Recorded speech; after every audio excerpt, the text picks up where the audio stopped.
Isaías 14.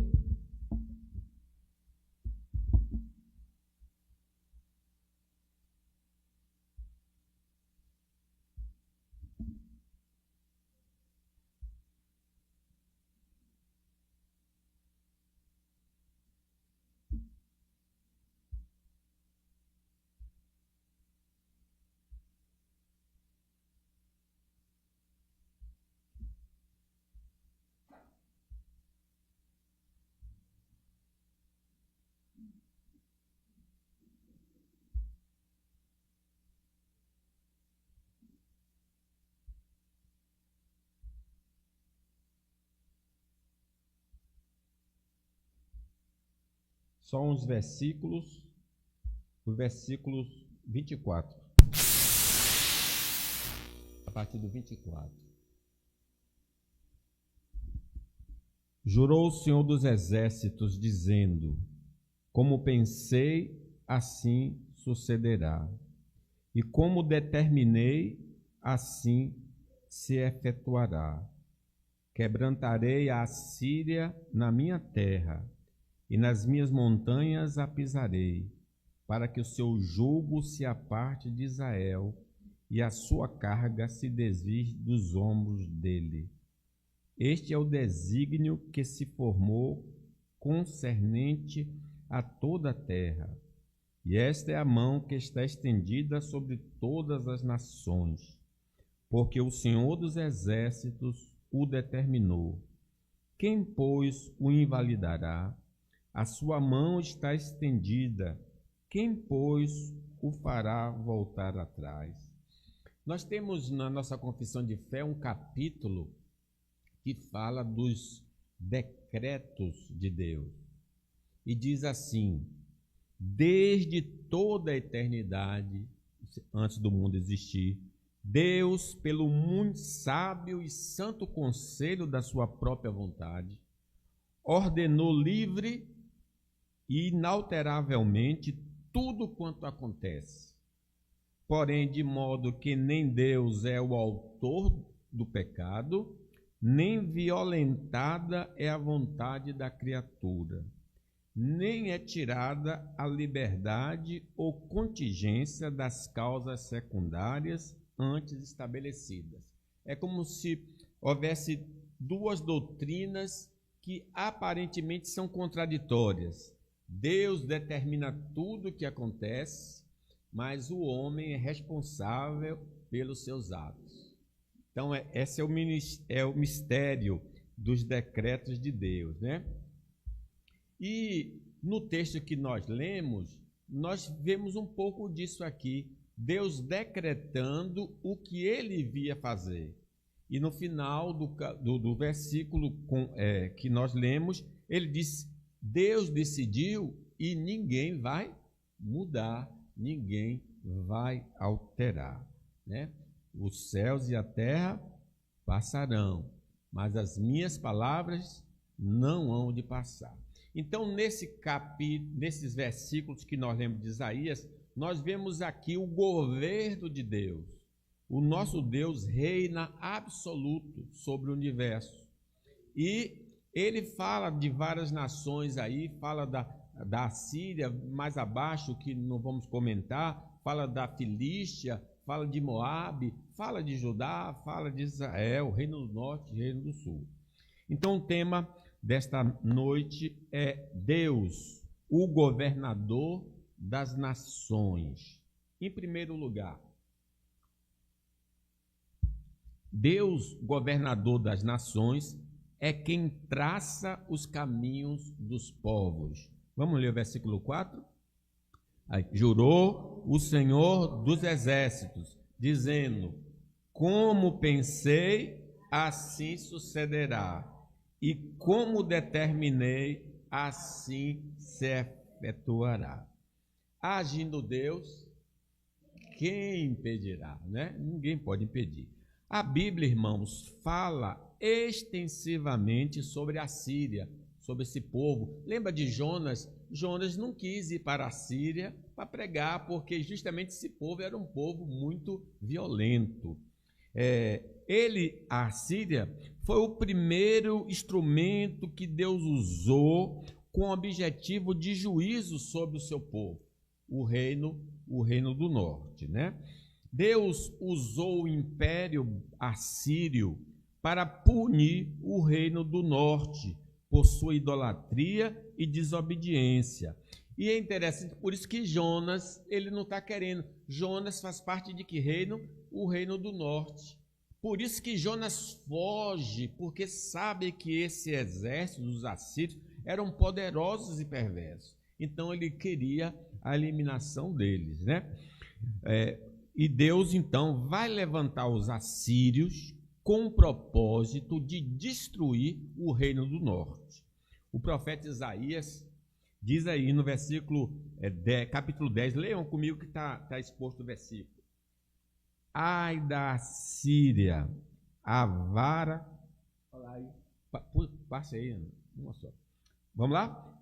Ai da Síria, a vara da minha ira, a minha indignação é o bastão que ela empunha.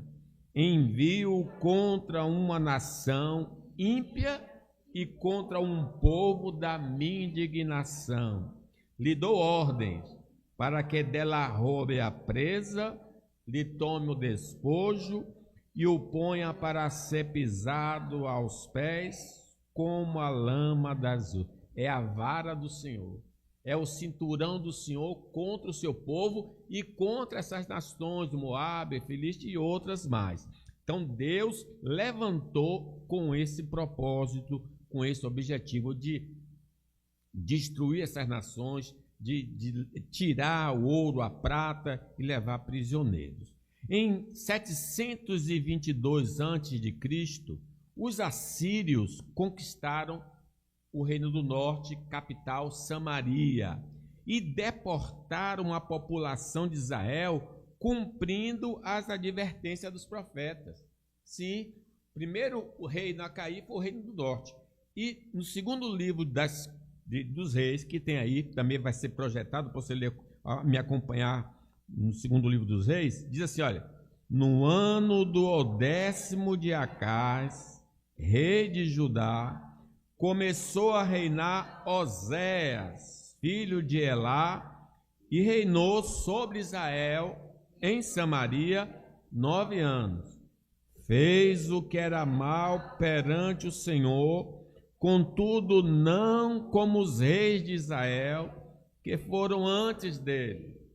Contra ele subiu Salmanasé, rei da Síria.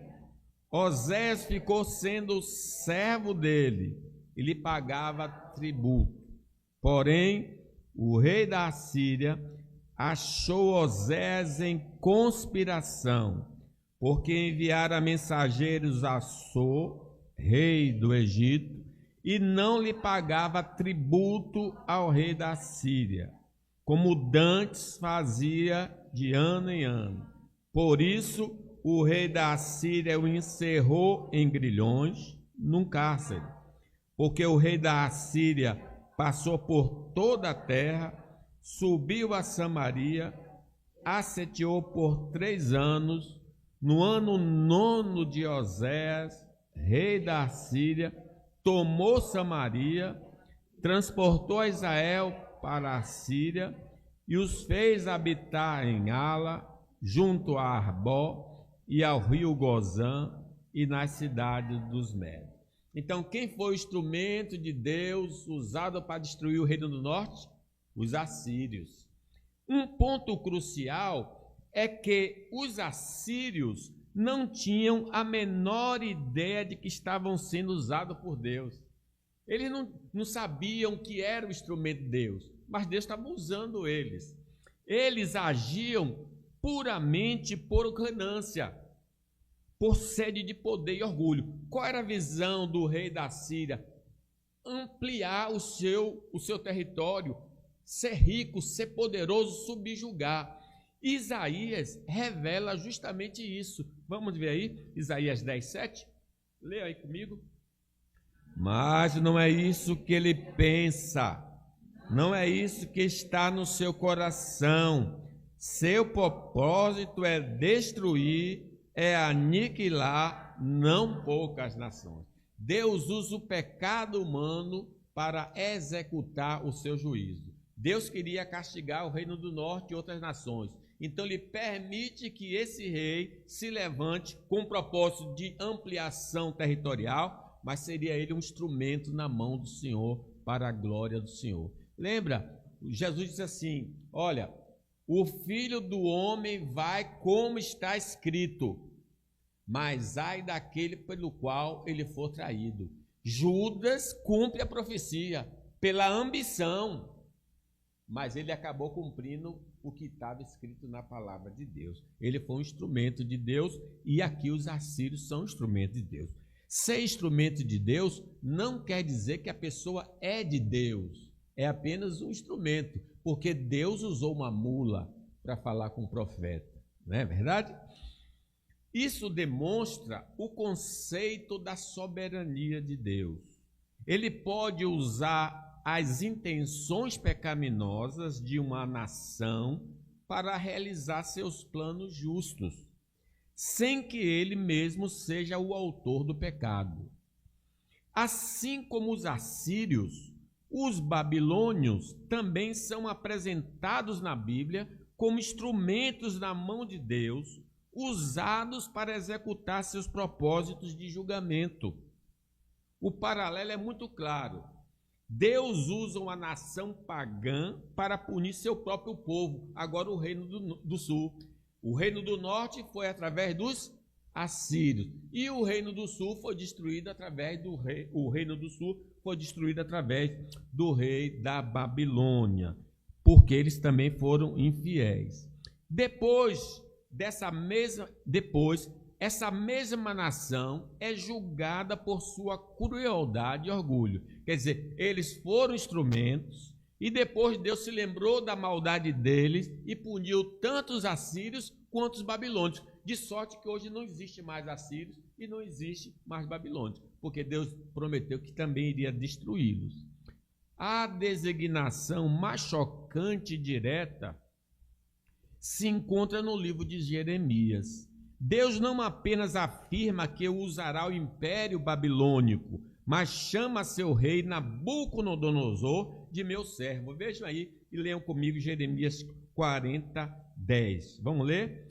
Assim diz o Senhor dos Exércitos, o Deus de Israel: eis que eu enviarei e tomarei a Nabucodonosor, rei da Assíria, meu servo, e porei o seu trono sobre estas pedras que escondi, e ali estenderá a sua tenda real sobre ela. Ele está dizendo, ele vai invadir a terra de Judá, e ele vai colocar o pé nesse lugar e vai destruir este lugar. Aí em Jeremias mesmo de 27:6, vocês podem ler comigo: agora entregarei todas essas nações a meu servo Nabucodonosor, rei da Babilônia. Coloquei tudo debaixo do seu controle, até os animais selvagens. Está vendo? Deus usou os assírios, Deus usou os babilônios para disciplinar nações, em especial o Reino do Norte e Reino do Sul. Meus irmãos, a história das nações, das famílias, dos indivíduos estão debaixo do controle de Deus. Deus domina sobre tudo e todos. Aí o Salmo 93, vamos ler aqui? Reina o Senhor, revestiu-se de majestade, de poder se revestiu o Senhor e se cingiu. Firmou o mundo que não vacila. Desde a antiguidade está firme o teu trono. Tu és desde a eternidade. Levanta os rios, ó Senhor, levanta os rios o seu bramido, levanta os rios o seu fragor. Mas o Senhor nas alturas é mais poderoso do que o bramido das grandes águas, do que os poderosos vargalhões do mar. Fidelíssimos são os seus testemunhos. A tua casa convém a santidade, Senhor, para todos sempre. Ele quer dizer, o Senhor reina. Não importa o que as nações estão fazendo, Deus está acima das nações e cada uma está executando o que ele já determinou para a sua glória e seu louvor. Em sua soberania, nosso Deus dá o reino àquele que ele deseja. Sim, ele falou que Nabucodonosor é servo dele. E é interessante, no segundo sonho de Nabucodonosor, lembra que ele teve o primeiro, que foi a imagem de ouro, né? Depois ele teve um outro sonho de um vigilante que cortava uma pedra. E ele ficou espantado com aquele sonho e Daniel deu a interpretação do sonho a ele. E observe aí, no Daniel, está escrito aí, serás expulso de entre os homens e a tua morada será como os animais do campo, e partirão comer ervas como os bois, e passar-se-ão 7 tempos por cima de ti, até que aprendas que o Altíssimo tem domínio sobre o reino dos homens e o dá a quem quer. No mesmo instante se cumpriu a palavra sobre Nabucodonosor, e foi expulso de entre os homens, e passou a comer erva como os bois. O seu corpo foi molhado do orvalho do céu, até que lhe cresceram os cabelos com as penas da águia, e as suas unhas como a das aves. Mas ao fim daqueles dias, eu, Nabucodonosor, levantei os olhos ao céu, tornou-me a vir o entendimento, e eu lhe bendisse ao Altíssimo, e louvei e o glorifiquei ao que vive para sempre, cujo domínio é sempre eterno e cujo reino é de geração em geração. Todos os moradores da terra são por ele reputados em nada, e segundo a sua vontade, ele opera com o exército do céu, e os moradores da terra não há quem lhe possa deter a mão, nem de lhe dizer que faz. Que coisa, ele descobriu. Olha, eu sou tendencioso a acreditar que Nabucodonosor, de tanta experiência que teve, ele deve ter se convertido. Porque Deus revelou a ele, e toda vez que Deus revela, ele louva a Deus. Eu reconheço que ele é grande, que ele é o Deus magnífico. E aqui está beleza. Ele disse, olha, eu reconheço que Deus é que me deu todo o poder. Eu sou a cabeça de ouro. Deus me colocou como cabeça de ouro. Irmãos, nós estamos servindo ao Deus que governa, que dirige, que abre porta e fecha a porta. Se ele fecha, ninguém abre. E se ele abre, ninguém pode fechar. Como podemos então notar, Deus usa pessoas, mesmo elas não tendo consciência nem disposição para fazer sua vontade. Foi assim com Judas Iscariotes, que por ganância traiu Jesus, mas ao fazê-lo cumpriu-se as escrituras aí, João 13, 8, vamos ler? Não falo a respeito de todos vós, pois eu conheço aqueles que escolhi. É antes para que se cumpra a escritura, aquele que come do meu pão levantou contra mim o seu calcanhar. Ele sabe de tudo. A venda de José por parte de seus irmãos serviu de instrumento divino para fazê-lo o segundo homem mais importante do Egito e salvar sua família da morte. Eles pensavam que estava acabando com ele, com o sonho dele, vendendo, mas estava levando ele para justamente para o lugar onde ele ia se assentar e dominar. Vamos ver? Gênesis 45, quando dá-se o encontro, agora o pai morreu, né?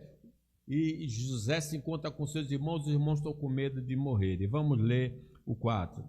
Disse José a seus irmãos, agora chegai-vos a mim, e chegaram-se. Então disse: Eu sou José, vosso irmão, a quem vendestes para o Egito.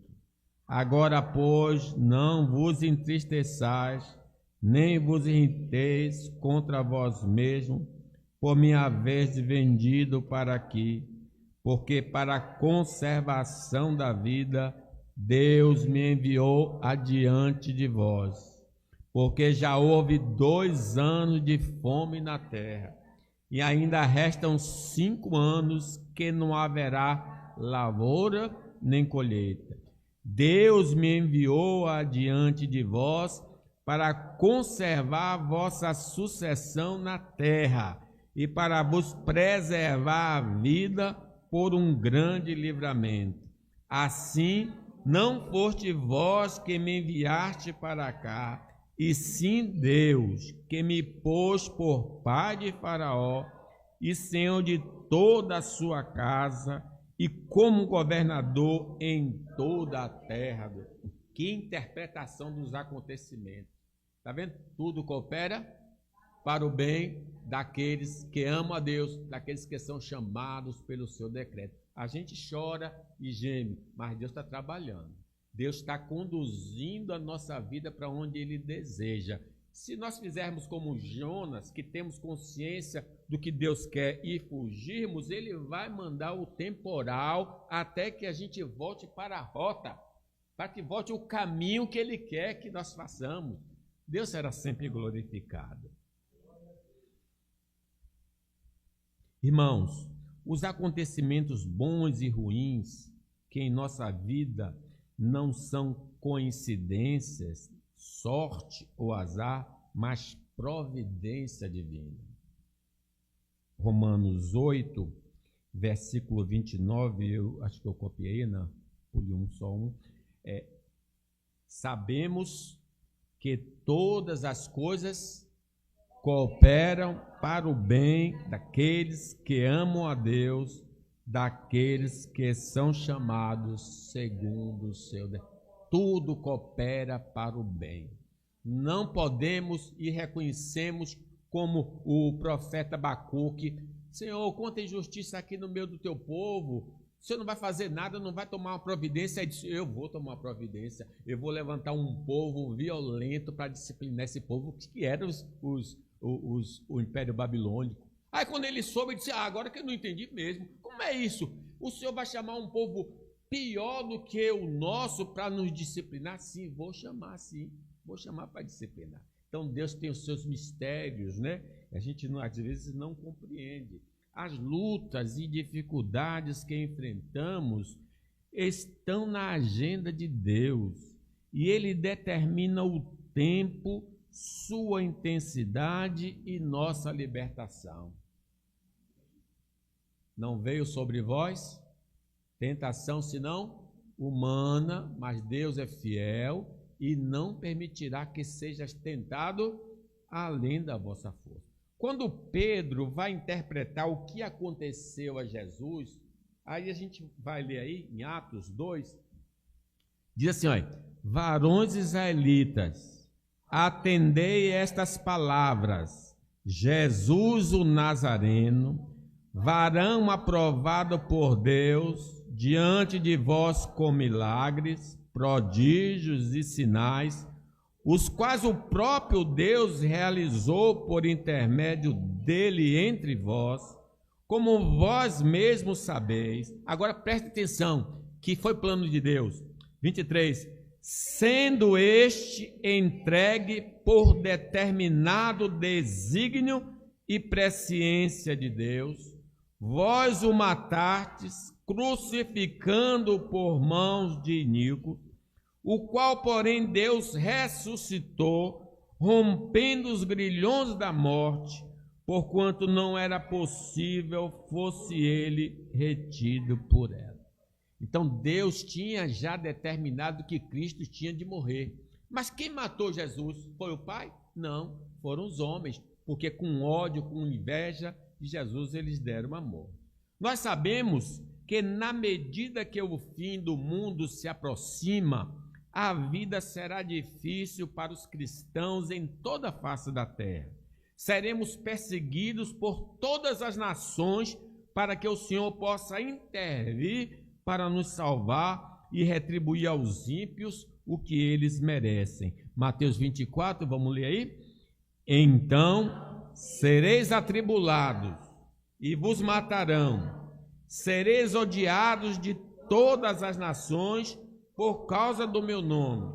Nesse tempo, muitos hão de se escandalizar, trair e odiar uns aos outros. Levantar-se-ão muitos falsos profetas e enganarão a muitos. E por se multiplicar a iniquidade, o amor se esfriará de quase todos. Aquele, porém, que perseverar até o fim, esse será salvo. E será pregado este evangelho do reino por todo o mundo, para testemunho a todas as nações. Então virá o fim. Então a igreja vai passar pela grande tribulação. Vai ser perseguida por todas as nações da terra. Nós somos os instrumentos de Deus para perfumar a vida de muitos, através da pregação do evangelho para quem o recebe. Mas seremos um veneno através da mesma pregação para aqueles que o rejeitam. Vamos ver aí Paulo falando isso em 2 Coríntios, nos chamando do bom perfume de Cristo. Vamos ler? Graças, porém, a Deus, que em Cristo sempre nos conduz, não está aí não, né? Nos conduz em triunfo e por meio de nós manifesta em todo lugar a fragrância do seu conhecimento, porque nós somos para com Deus o bom perfume de Cristo, tanto nos que são salvos como nos que se perdem. Para com aqueles cheiro de morte para a morte, mas para com aqueles aroma de vida para a vida. Quem, porém, é suficiente para estas coisas? Então, está vendo? Eu sou um instrumento de bênção e você é um instrumento de maldição para alguns, porque não vão crer no Evangelho de Deus. A segunda afirmativa: Deus, governador das nações, julga os povos com justiça. Versículo 25: quebrantarei e as minhas montanhas apisarei, para que o seu jugo se aparte de Israel e a sua carga se desvie dos ombros dele. Então ele está dizendo, ó, eu vou destruir o exército assírio dentro da minha terra. Ser usado por Deus, mas vivermos em um caminho reprovado pela palavra do Senhor, não nos isentará de sofrermos castigo divino nesta vida e na eternidade. Que a pessoa diz, eu sou um vaso do Senhor. A Síria também era um vaso. Os babilônios também eram vasos, só que eles andavam na contramão da vontade de Deus. Então, sim, eles foram usados por Deus. Mas a Bíblia fala que no dia do juízo final, vejam aí Mateus 7, fala que muitas pessoas vão dizer, eu fui vaso, Senhor, eu fui vaso, mas olha o que Deus vai dizer para essas pessoas. Vamos ler? Muitos naquele dia hão de dizer, Senhor, Senhor, porventura não temos nós profetizado em Teu nome? E em Teu nome não expelimos demônios? E em Teu nome não fizemos muitos milagres? Então lhes direi explicitamente, nunca vos conheci, apartai-vos de mim, os que praticais a iniquidade. Então eu não quero ser usado e depois ir para o inferno, eu quero ser usado e ir para o céu. Então a gente precisa ter essa distinção, eu preciso andar em novidade de vida, porque seguir a paz com todos e a santificação, sem a qual ninguém verá o Senhor. Este evento da destruição do reino assírio, ou do exército assírio, aconteceu nos dias do rei Ezequias. Deus enviou um anjo e matou na terra prometida, quando eles estavam cercando Jerusalém, 180.000 soldados assírios por blasfemarem contra o Deus Todo-Poderoso. Nenhuma nação, irmãos, pode escapar do julgamento do Senhor. Nós encontramos julgamento divino específico às nações, mas também encontramos julgamentos universal nos dias de Noé. Vamos ver o que aqui diz Pedro?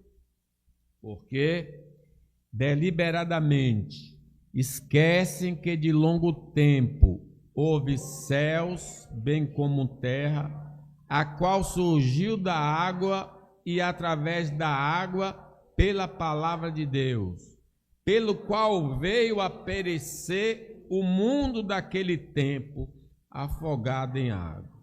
Ora, os céus que agora existem e a terra, pela mesma palavra, têm sido entesourados para fogo, estando reservados para o dia do juízo e destruição dos homens. Então ele destruiu os assírios, ele destruiu os babilônios, ele destruiu a geração de Noé e ele vai destruir no fim todos os homens perversos. Deus é amor, mas também é justiça. Esse dia está se aproximando.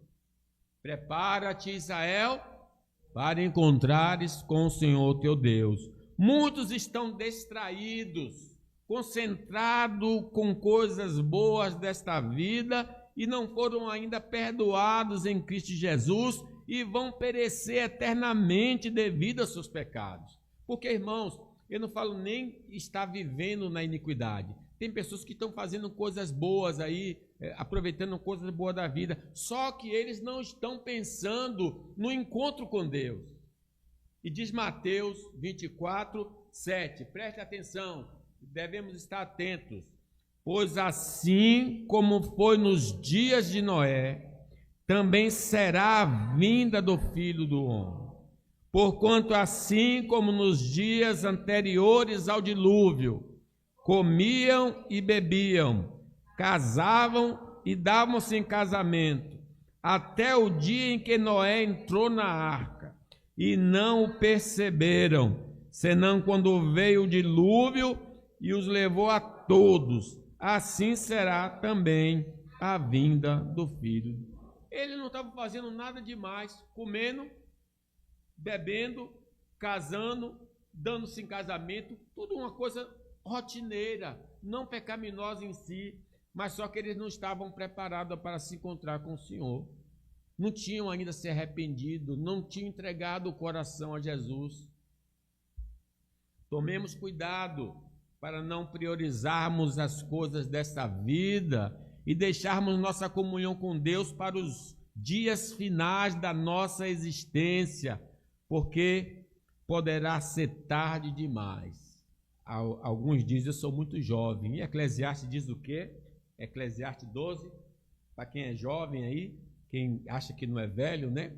Mocinho, mocinha, vamos lá. Lembra-te do teu Criador nos dias da tua mocidade, antes que venham os maus dias e cheguem os anos dos quais dirás, não tenho neles prazer. Então a pessoa sempre está, estou novo demais, vá, se conserte agora, porque amanhã pode ser muito tarde. Deus exerce juízo nesta vida contra as nações, contra famílias e contra indivíduos. Deus é amor, mas também é justiça.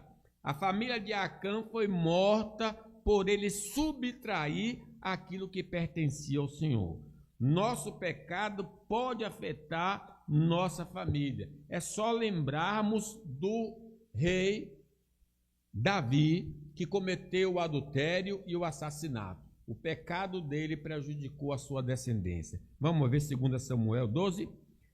Porque, pois, desprezastes a palavra do Senhor, fazendo o que era mal perante ele, a Urias, o heteu, feriste a espada, e a sua mulher tomaste por mulher, depois de o matar com a espada dos filhos de Amon. Agora, pois, não se apartará a espada jamais da tua casa. Então agora os descendentes dele sofrem por causa desse pecado que ele cometeu. Continuando, porquanto me desprezaste e tomaste a mulher de Urias o Heteu para ser tua mulher. Assim diz o Senhor, eis que da tua própria casa suscitarei um mal contra ti e tomarei tuas mulheres à tua própria vista e as darei a teu próximo, o qual se deitará com elas em plena luz deste sol, porque tu fizeste em oculto, mas eu farei isto perante todo Israel e perante o sol. Então disse Davi a Natã, pequei contra o Senhor. Disse Natã a Davi, também o Senhor te perdoou o teu pecado, não morrerás. Mas posto que com isto deste motivo a que blasfemasse os inimigos do Senhor, também um filho que te nasceu morrerá. Está vendo, irmãos? Deus é amor, mas também é o quê? É justiça, né? Moisés, homem de Deus, foi usado para libertar o povo de Israel do cativeiro egípcio, mas devido ao seu pecado de ferir a rocha, foi punido pelo Senhor e não pôde entrar na terra prometida. Moisés não entrou na terra prometida por causa de um deslize. Nossas transgressões podem ser a causa de não recebermos as bênçãos do Senhor nesta vida. Deus pode nos privar de gozar do pão em abundância, da alegria, da saúde, muitas vezes. Diz Oséias, e leiam comigo aí Oséias 2, falando sobre Israel. Portanto, tornar-te-ei e reterei a seu tempo o meu trigo, o meu vinho, e arrebatarei a minha lã e o meu linho, que lhe deviam cobrir a nudez. Agora descobrirei as suas vergonhas aos olhos dos seus amantes, e ninguém a livrará da minha mão.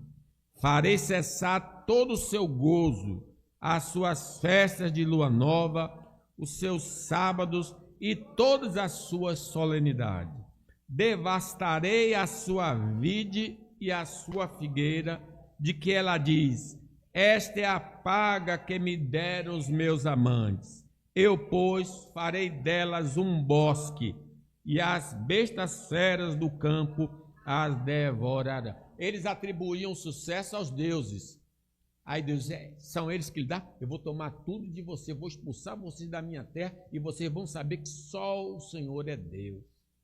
Então, porque eles não tinham terra, porque eles não tinham vida boa, porque eram desobedientes ao Senhor, então foram privados de receber dádivas. Versículo 13 ainda diz, castigarei pelos dias dos Balaíns, dos quais lhe queimou incenso, e se adornou com as suas arrecadas e com suas joias, e andou através de seus amantes, mas de mim se esqueceu, diz o Senhor. Terceiro lugar e último. Deus, governador das nações, não será frustrado em seus planos. Vamos ler o 26 e o 27. Este é o desígnio que se formou concernente a toda a terra. E esta é a mão que está estendida sobre todas as nações, porque o Senhor dos exércitos o determinou. Quem, pois, o invalidará? A sua mão está estendida. Quem, pois, a fará voltar atrás?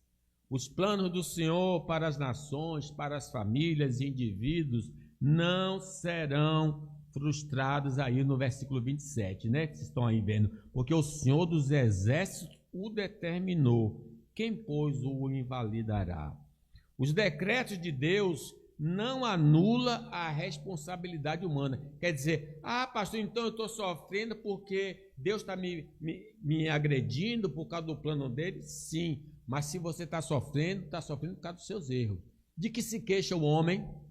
Queixe-se cada um dos seus próprios erros. Essa verdade é um paradoxo. Deus determina, mas eu sou responsável.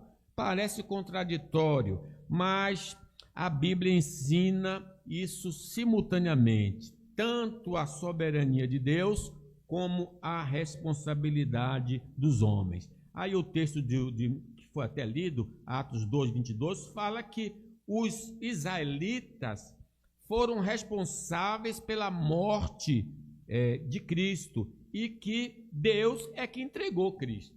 Deus prova o seu amor para conosco pelo fato de Cristo ter morrido por nós, sendo nós ainda pecadores. Judas, por exemplo, entregou Jesus por dinheiro. Judas foi procurar os sacerdotes. O que é que vocês me oferecem para que eu possa entregar a ele? E eles ofereceram quanto? 30 moedas, o preço de um escravo.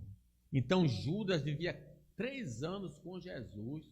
E lembre, até na hora da ceia, ele perguntou a Jesus: sou eu, mestre? Sou eu que vou lhe trair? O cinismo da pessoa, sou eu que vou lhe trair? Tu dizes, né? E ele então entrega a Jesus por essa questão. E as autoridades vão entregar Jesus aos romanos por causa de quê? Vocês lembram o que Pilatos disse? Pilatos disse: estou entregando por inveja, porque a multidão estava seguindo Jesus e deixando eles. A igreja estava vazia porque todo mundo estava atrás de Jesus pelos milagres, pela pregação. Aí eles ficaram com ciúme. Pilatos estranhou porque eles estavam querendo matar Jesus, e aí vendo, interrogando, disse: eles estão entregando porque estão com inveja dele. As autoridades judaicas entregaram a Jesus aos romanos por inveja.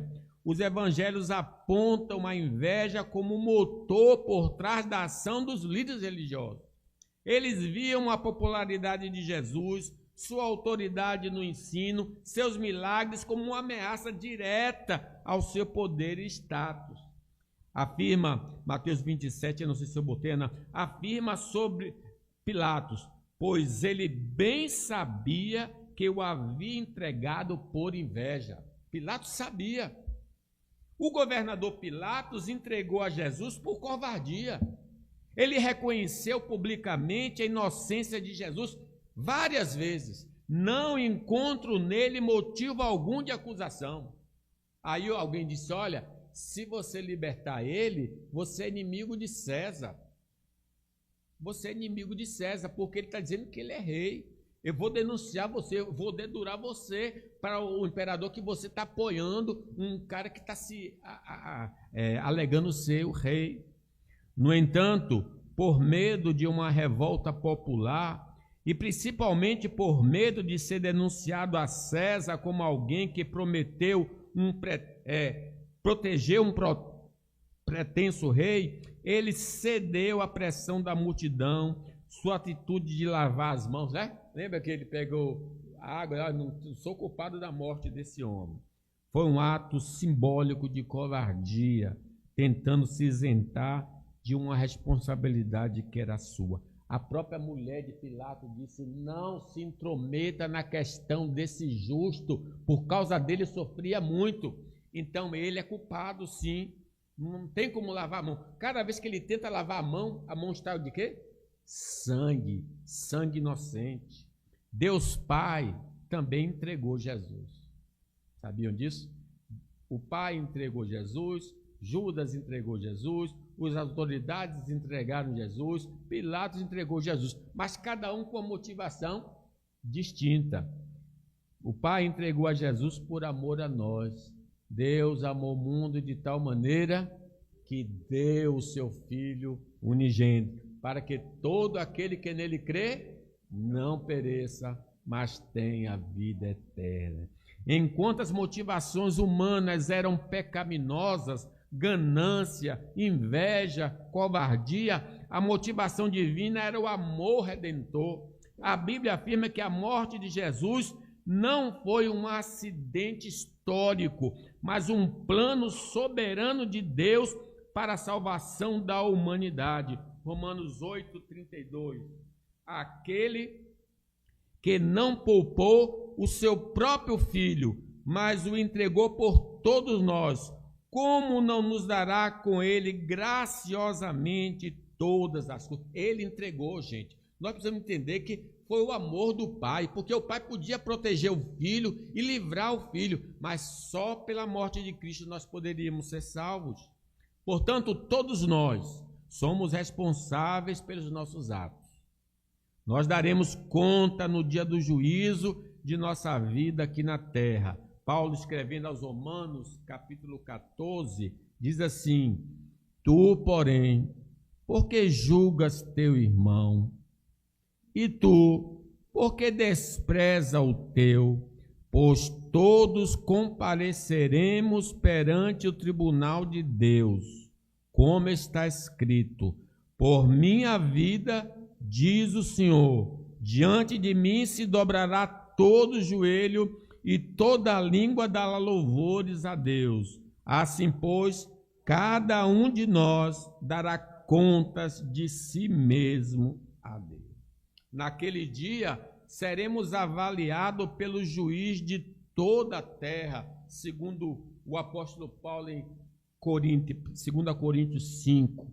É por isso que também nos esforçamos, quer presentes, quer ausentes, para lhe sermos agradáveis, porque importa que todos nós compareçamos perante o tribunal de Cristo, para que cada um receba segundo o bem ou mal que tiver feito por meio do corpo. Coisa tremenda. Estaremos na presença do Rei dos Reis. Cada um será julgado individualmente. Aquele que é onisciente, tem os olhos como chama de fogo, nos conhece perfeitamente e nos retribuirá segundo as nossas obras. Romanos 2, vamos ler aí, 6? Que retribuirá a cada um segundo o seu procedimento.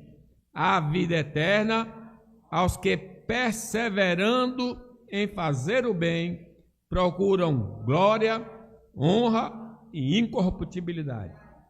Mas ira, indignação aos facciosos, que desobedecem à verdade e obedecem à injustiça. Tribulação e angústia virão sobre a alma de qualquer homem que faz o mal, ao judeu primeiro e também ao grego. Glória, porém, e honra e paz a todo aquele que pratica o bem, ao judeu primeiro e também ao grego. Porque para com Deus não há acepção de pessoas. Se estamos em Cristo, pela ajuda do Espírito Santo, andaremos em novidade de vida. Mas se não nascemos de novo, as obras da carne serão o nosso legado. Pelo fruto se conhece uma árvore. É isso que vai acontecer no dia do julgamento. Parece que é uma salvação por obras, não é uma salvação por obras. É que uma pessoa que foi transformada vai ter um tipo de vida. E quem ainda não nasceu de novo vai ter outro tipo de vida. Se desejamos ser absolvidos no dia do juízo final, necessitamos receber Jesus como nosso Salvador e Ele nos dará do seu Espírito para vivermos em santidade de vida. Tudo que o Senhor nos revelou nas Sagradas Escrituras se concretizará. Versículo Mateus 24, 32. Aprendei, pois, a parábola da figueira. Quando já os seus ramos se renovam e as folhas brotam, sabeis que está próximo o verão. Assim também vós, quando vedes todas essas coisas, sabeis que está próximo às portas. Em verdade vos digo que não passará esta geração sem que tudo isso aconteça. Passará o céu e a terra, porém as minhas palavras não passarão. Examinemos as Escrituras. Deus já revelou o seu plano eterno através dos profetas e apóstolos, o que fez registrar para podermos estar preparados para aquele glorioso dia. Que Deus, pois, aplique a sua palavra no nosso coração.